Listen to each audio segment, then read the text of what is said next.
Okay.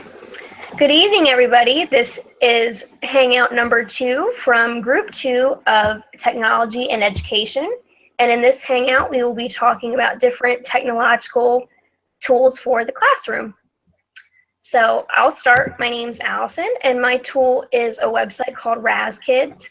And it's basically a website that you get a membership to, and teachers make accounts for their students, and then the students can read books on the website. So everyone has their own account that they can log into at any time from any computer. They can do it at home or on an iPad or a phone or anything like that. And then the teacher can manage what they do. They can assign them books to read when they're at home or for the weekends. And then they can watch their progress. There's quizzes for them to take. And there are 29 different difficulty levels. So they start off at the really basic level and they read books and take quizzes. And then once they surpass the level that they're at, they unlock a new one. There are over like 1,000 books. I think there's like 1,500 books on there. There's hundreds of them in Spanish too. And they can record themselves reading to themselves. So they can track their fluency. It can be accessed, like I said, anytime, 24/7. And what else? They all have their own account. So what I've seen in my placement before, I've seen this, and usually it's like a password, like their lunch number or something they already know so that they can remember it, especially for the little kids. And then every time they read books, they earn points, and then they can buy different things on the website, like little characters and things. And it also goes along with the Common Core standards for English language arts. And I think it can only be problematic if a child doesn't have access to a computer or if they can't read well, if they have vision problems. But this might be fixed. The teachers might be able to arrange something for them, or there's options on the program for the story to be read to them, highlighted words, bigger text, things like that. So anyone have anything to say? I liked how you said that they can earn points by reading books. I think it's like kind of a good motivation for them to read. So, And that's what I've seen, especially I've seen it in kindergarten, and they don't really know what they're earning points for. They know that they read a book or they do a quiz and answer questions right, and they get points. But the thought of getting the points is exciting. Like they're little stars, and they shoot off like a little confetti blaster when they earn the points, and it's really exciting for the younger kids. Oh yeah, I actually saw this today in my placement. They were doing this exact app on their iPads, and it was really awesome. They really enjoyed it. And I like how there's different features, like they can read the book to you. So for students that have trouble reading, it can be read to them. And I do like how there's quizzes after each story, just to make sure the kids know what they're reading. And it really helps. It really helps that the teachers can track that too. They can go in and look at each individual student's progress and what they're scoring on exams or the little quizzes, and what their fluency is and how well they're doing and what books they've completed. So I think that really helps doing like informal assessment for teachers. Definitely. I also think it's nice that they all have like their own accounts. Like it's something they can go into like whenever they want, like back home. Yeah, like, and that's kids always have like their tablets or something in front of them. Oh yeah, that's I think the point of it really. I mean, it's accessible at any time, and it's really easy to use too. So I think it's a really good tool to have in a classroom. Okay, so I'm next. I'm Megan. So the digital tool I researched this week was the QR code. QR stands for quick response, and a QR code is basically a quick like scannable barcode image that takes you to a specific digital destination. With many schools increasingly becoming more technology integrated, I see QR codes becoming more popular in the classroom because they can be read on by many devices, and they're a perfect example of teaching students to use a real-world application tool. During one of my field placements, we actually did use QR codes in the classroom. My mentor teacher utilized these codes as a form of instruction by using them in place of the typical, like a listening center. So instead of the students listening to a CD or a tape, they actually use their iPads to scan the QR codes, and it would take them right to the book so they could start listening to the narrator speak. So besides the way my mentor teacher used QR codes, there are many other ways to implement them into the classroom. First, you can create handouts with links to websites or links straight to YouTube clips. Using QR codes means there's no lengthy web addresses and they won't have to type in long URLs. Another fun way to use QR codes would be to create the codes to show answers to questions. So students can scan the QR code to self-check their own work. They can also use QR codes for books. It kind of makes them more interactive. So they can like kind of see links to more information through books, make maps more interactive. They can listen to music. It's going to keep the kids more engaged when learning. Next, we can also add QR codes to homework sheets, and it can like provide students with helpful hints. So for example, if a student forgets how to solve a math problem or gets stuck, they can scan the QR code for help. The last way of using QR codes in the classroom involves an idea that I'm really excited about. It's called a QR code scavenger hunt. I don't know if any of you have heard of it. Basically what happens is students follow clues around the classroom and record their answers as they go. I think this is a great way for kids to get up and active in the room, and it's kind of a cool idea that I definitely want to incorporate in my class one day. Okay, so one obstacle you might need to consider before implementing QR codes in your classroom would be whether your school provides students with access to iPads.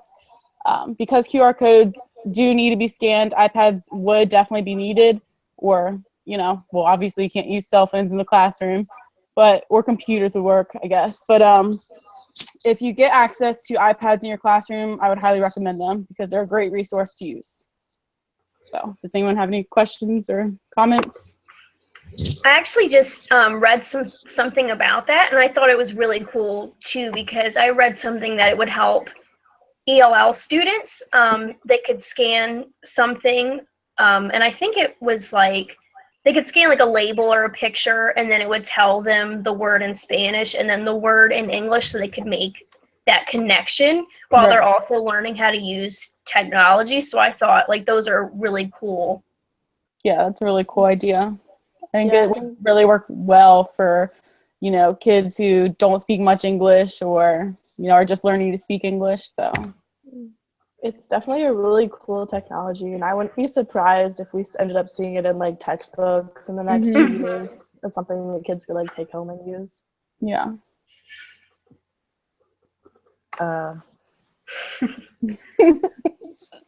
So it's like a code that they scan with their iPad or something like that? It's not like a URL. No, it's like a barcode. I wish I had a picture of it. Okay. Have you seen those like it's like a square box? Yeah. Oh, that. Okay, yeah. Okay, I know exactly what. Now I know what you're talking about. Okay, so that's awesome. I like that. Yep. Yeah, I think that'd be really cool in a textbook. Because a lot of textbooks will have like a link, be like, oh, look up this link and it'll show you a video. But I think it would be really cool if they could actually scan it and then watch the video like that. Like something like that would be cool. Definitely makes it a lot easier instead of having to sit there and like type out a link, especially for little kids that can't do that. So yeah. Gets them more engaged. Yep.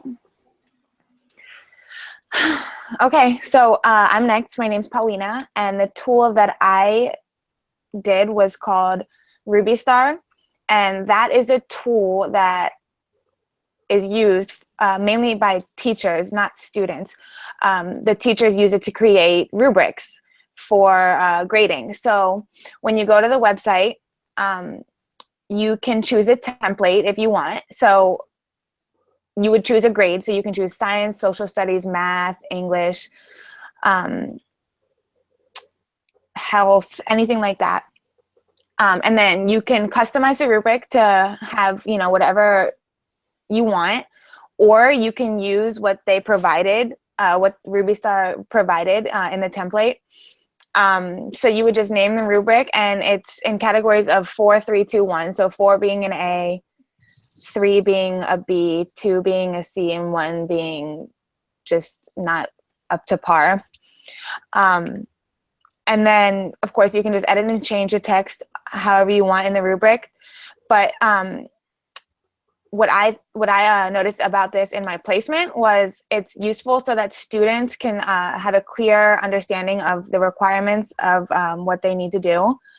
And I think it's a smooth way for teachers to create rubrics, because sometimes thinking of requirements may take a long time, and this website really gives good requirements, in my opinion. And yeah, that's pretty much what it does. So students don't really use this. This is mainly a tool for teachers. I don't see students going into a website like this and creating rubrics just for them to use. Mm-hmm. Yeah, I think that's really helpful that there's templates on the website, so that's less time the teachers have to spend. And like, I always thought they just typed it out on Microsoft Word, like did everything. So it seems so much more convenient to have it online, that you just fill in the information that you need. Yeah, definitely. Because I always thought that teachers had to think of all these different requirements. Mm-hmm. But when I saw this, it was like amazing, because now there's such an easier way to do it, and you can just add things here and there. But I think it's really, everything's great. Yeah, it's great that it makes it easier for teachers, because we all know that like rubrics make it a lot easier for students to like understand what they have to do. Definitely. Yeah, I think that's a big thing. I think if the fact that like the rubrics, like the teachers have help with the rubrics, it might come across like easier for the students to understand them. So I think it's a win-win for both the teacher and the student. So. Mm-hmm. Yep. Okay, so I'm next, and my name's Emily, and the tool I'll be discussing is Zaption, which is an online program used to create videos that you can embed different interactive components in, such as written response and multiple choice questions. Zaption would make a good classroom aid because it challenges students' critical thinking and engages all different kinds of learners, like the ones that we learned about, such as visual and auditory. A tool like this could potentially be helpful in many different ways around the classroom and outside as a study aid. However, the one drawback is you obviously need a computer or some sort of internet connection to use it, which not all students might have. It's also a great tool because sometimes just reading a textbook can be boring to students, so videos do a better job of like getting their attention and keeping it.